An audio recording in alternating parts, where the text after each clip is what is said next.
Ustaz, Ustaz mau nanya nih Ustaz. Masalah bid'ah. Orang tuh umumnya dengar kata-kata bid'ah ini kayaknya tuh udah gerah gitu. Menarik. Padahal sesuatu yang bid'ah ini nih Ustaz nih.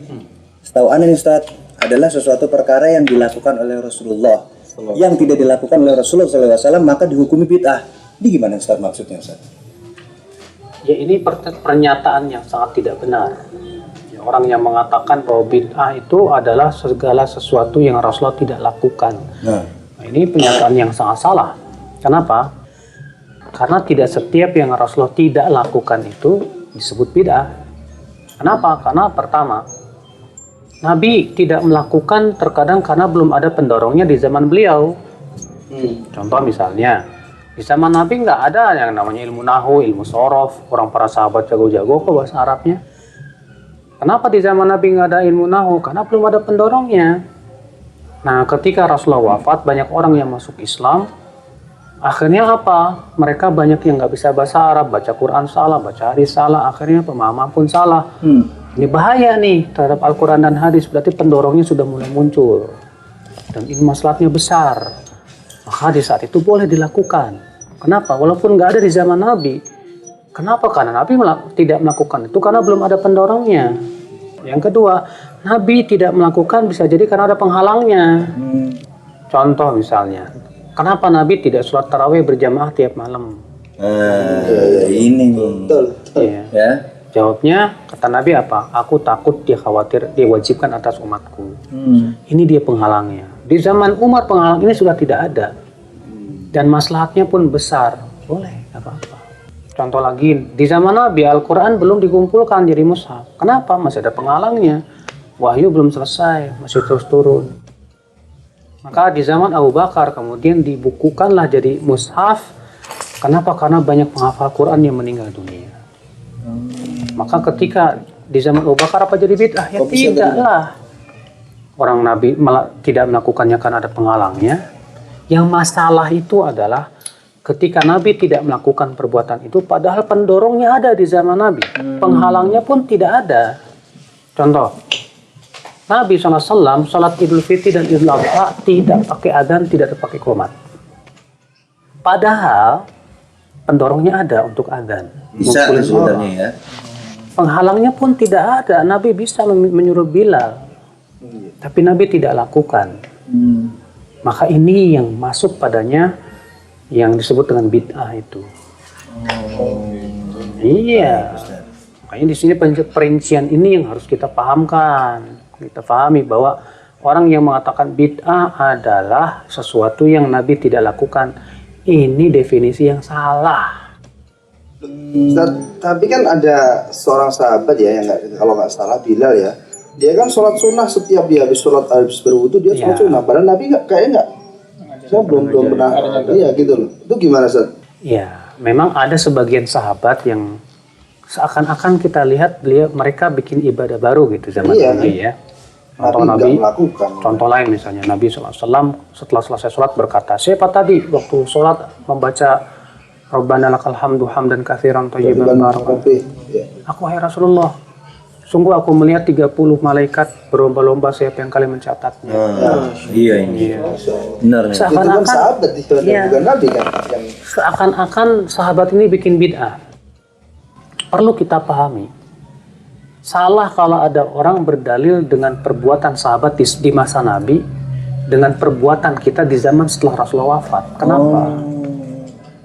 Karena di zaman Nabi wahyu turun dan Rasulullah membenarkan dengan wahyu.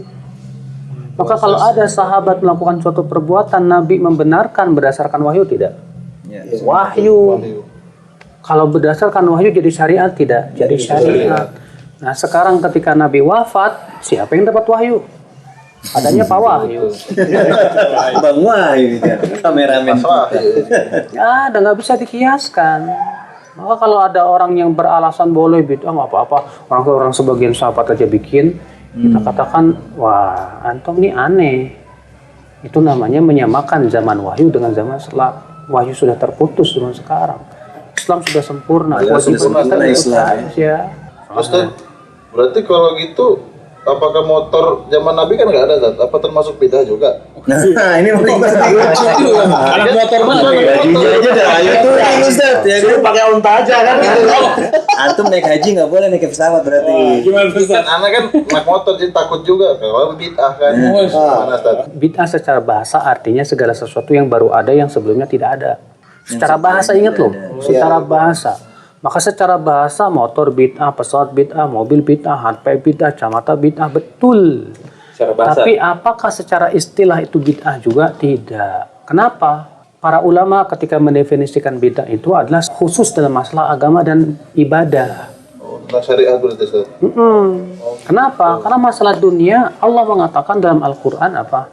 Al-Baqarah 29 tuh ingat tuh.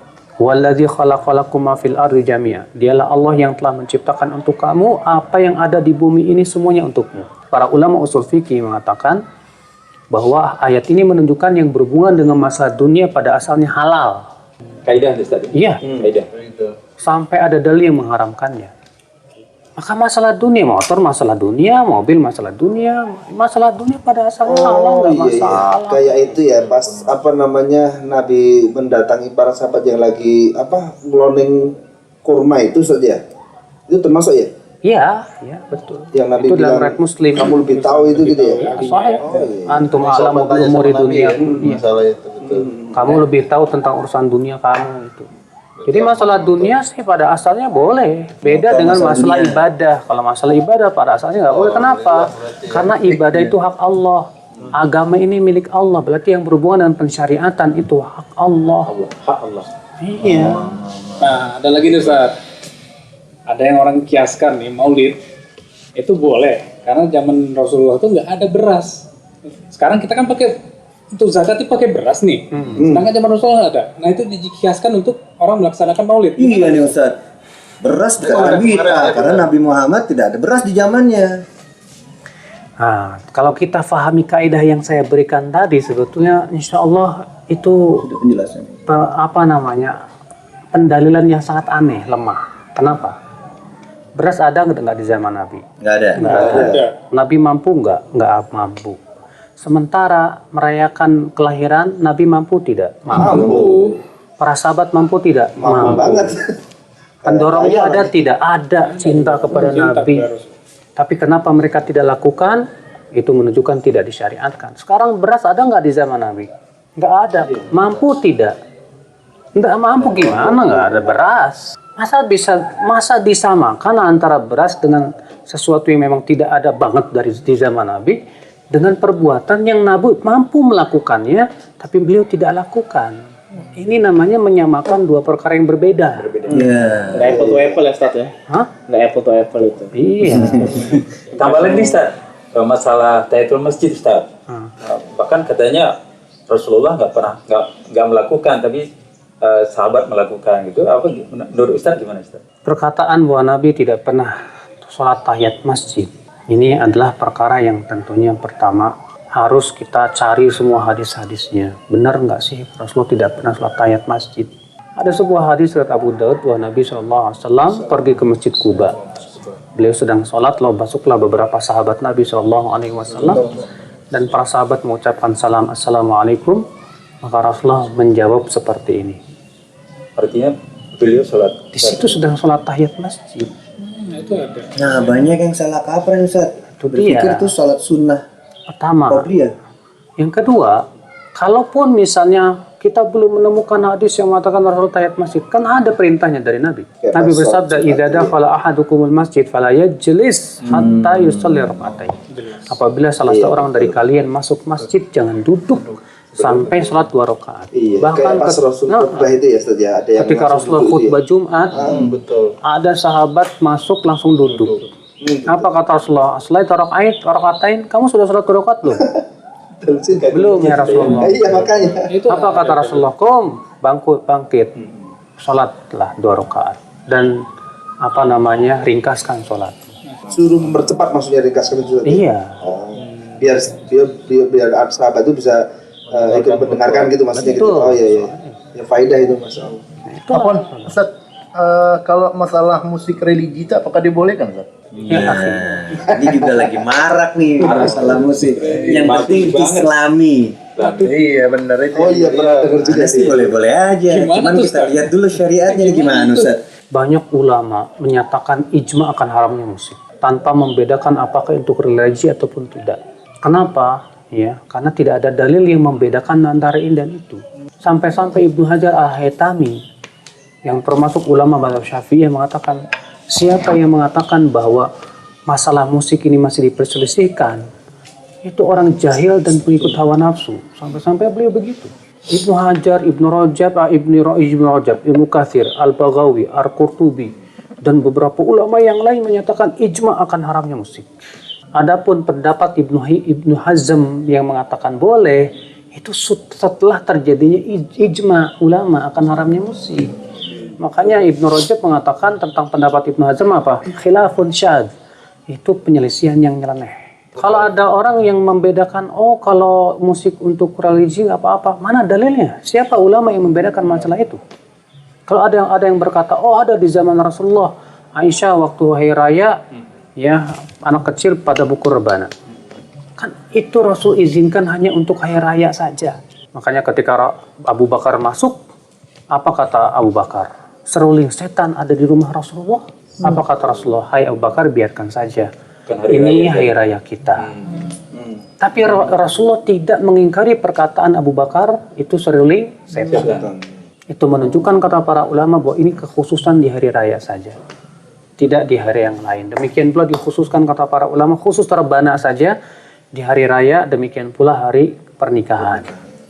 Kalau misalnya lebih hati-hati Ustaz, lebih baik tinggalkan, itu lebih aman kali Ustaz ya. Jangan lebih baik lagi, harus ditinggalkan. Harus tinggalkan. Berarti nggak ada lagi Islami musik Tapi Islami tetap juga nggak boleh ternyata.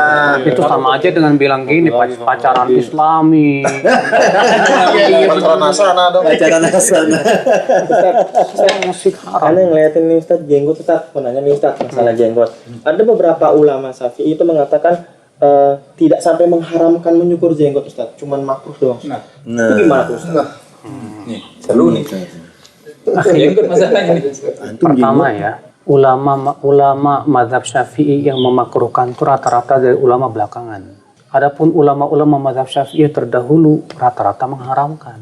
Bahkan Imam Syafi'i sendiri dalam kitab Al-Um mengatakan haram. Imam yang lainnya selain Imam Syafi'i, mazhab yang lain selain mazhab Syafi'i semua sepakat haram.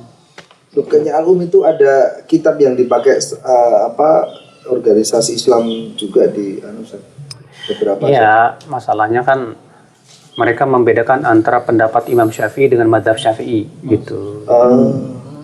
Sebetulnya mazhab Syafi'i, ulama mazhab Syafi'i yang menyatakan akan makruhnya itu dari kalangan ulama belakangan sebetulnya.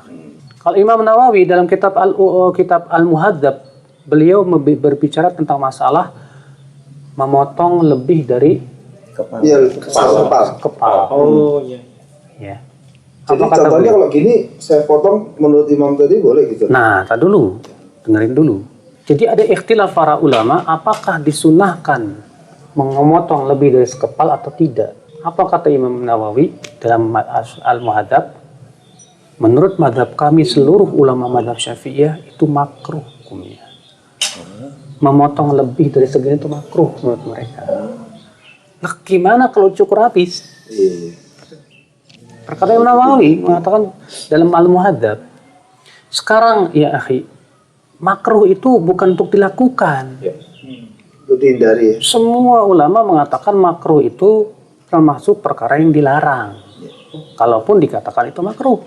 Tapi pendapat yang memakruhkan lemah. Kenapa? Pertama, tidak ada dalil yang memalingkan dari haram kepada makruh. Nabi SAW mengatakan apa? Juzzus syawarib wa a'ful liha khaliful majus.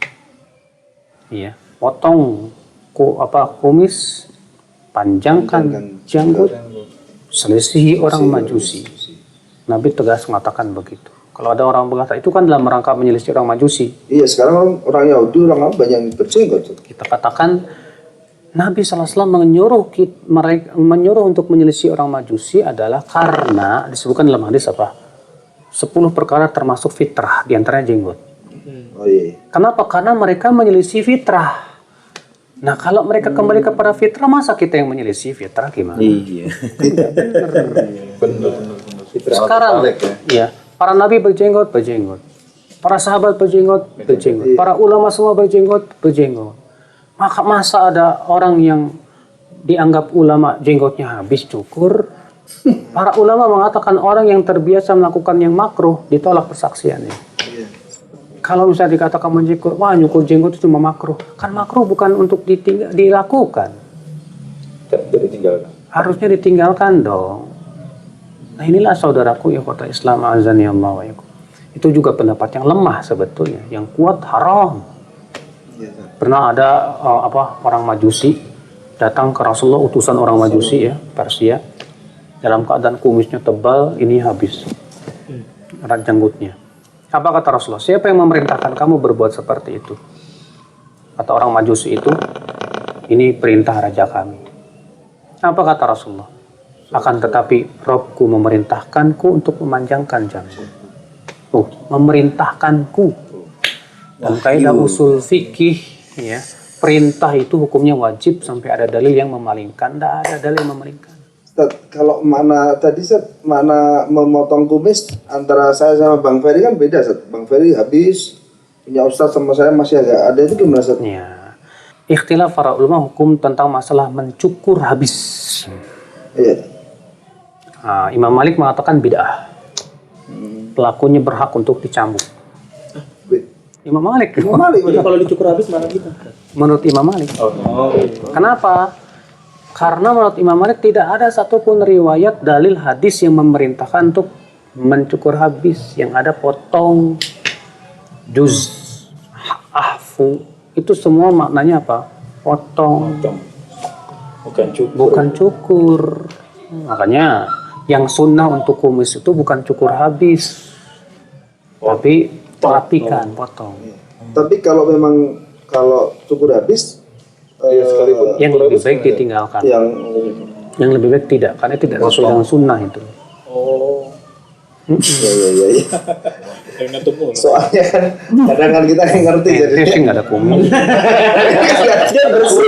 Pinggir doang rapi di tepi Ustaz. Nih ngomong-ngomong kopinya udah mau habis nih. Siap. Timbang lagi. Aduh.